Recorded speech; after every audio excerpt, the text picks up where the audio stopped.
Hello అండి. నమస్తే. ఈరోజు ఆమం గురించి తెలుసుకుందాం. ఆమం అంటే అంటే 2 వర్డ్స్. మా అంటే పాయిజన్ అన్నమాట. అంటే పాయిజన్ విషంగా మారబోయే ఒక సబ్స్టెన్స్ అన్నమాట. సో, ఇయాల రేపట్లో అందరూ బాడీ టాక్సిన్స్ ఇవన్నీ అనుకుంటున్నారు కదా! సో, అందరూ జ్యూసులు తాగుతా ఉంటారు. బాడీ డీటాక్సిఫికేషన్ అంటారు. కానీ ఇదంతా ఆయుర్వేదంలో ముందే చెప్పబడింది.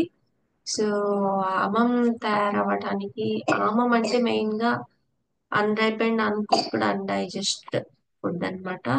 రీజన్స్ వచ్చేసి ఇవి.